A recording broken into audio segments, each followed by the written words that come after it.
नमस्कार, Sushmita recipes and व्लॉगमध्ये तुमचं सर्वांचं स्वागत आहे। आज आपण हॉटेल स्टाईल शेवभाजी घरच्या घरी कशी बनवायची याची रेसिपी बघणार आहोत। तुम्ही अशा पद्धतीनं बनवली का हो? एकदा ट्राय करून बघा।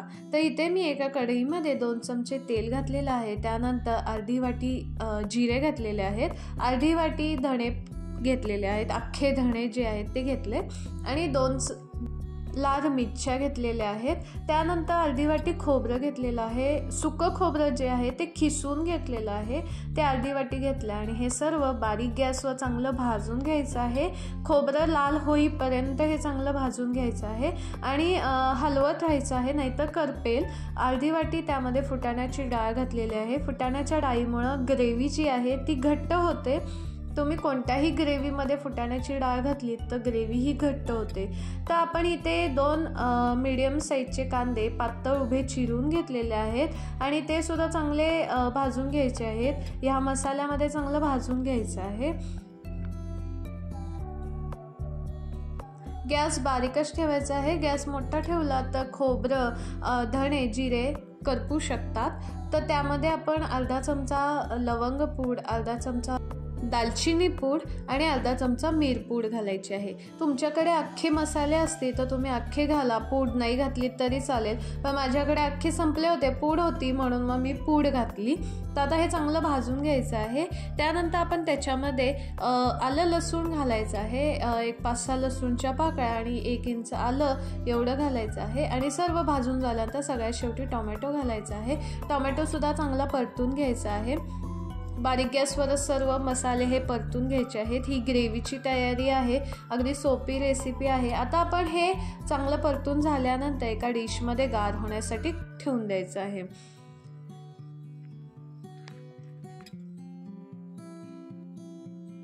आता हे सर्व गार झालेलं आहे। एका मिक्सरच्या भांड्यामध्ये आपण हे बारीक वाटून घ्यायचं आहे। तर मिक्सरच्या भांड्यामध्ये मी सर्व जिन्नस जे आहेत ते घालत आहे, बारीक वाटून घ्यायचं आहे। साधारणपणे एक 3-4 चमचे एवढं पाणी लागेल, जास्त पाणी घालायचं नाही आहे आणि बारीक असं वाटून घ्यायचं आहे। ग्रेव्ही बारीक वाटून झाल्यानंतर एका कढईमध्ये 3-4 चमचे तेल घ्यायचं आहे। तेल तापल्यानंतर त्यामध्ये अर्धा चमचा जिरे घालायचे, अर्धा चमचा हळद घालून घ्यायची आणि हा जो मसाला आहे आपण बारीक वाटलेला तो त्यामध्ये घालायचा आहे। हा आपण चांगला परतून घ्यायचा आहे तेलामध्ये। तेल थोडं जास्त घातलं तरी चालेल, कारण तेलाचं तवंग यायला पाहिजे म्हणून। तर आता आपण हे सर्व मिक्स करून घेऊयात। सर्व मिक्स झाल्यानंतर त्यामध्ये 3-4 चमचे लाल तिखट घालायचं आहे। मी 3-4 चमचे का घातले तर आमचं लाल तिखट फक्त रंगाचं आहे, जास्त तिखट नाही आहे। आणि त्यामध्ये अर्धा चमचा कांदा लसूण मसाला घातलेला आहे। आता हे सर्व मिक्स करून घ्यायचं आहे। तुम्ही तिखट तुमच्या आवडीनुसार घालू शकता। तुम्हाला अजून झणझणीत तिखट हवं असेल तर तुम्ही अजून तिखट त्यामध्ये घालू शकता। आता हे सर्व मिक्स करायचं आहे। मिक्स करताना त्यामध्ये गरम पाणी घातलं आहे, कारण गरम पाणी घातल्यामुळं जी मसाल्याची चव जात नाही। गार पाणी घातलं तर थोडी चव जाते।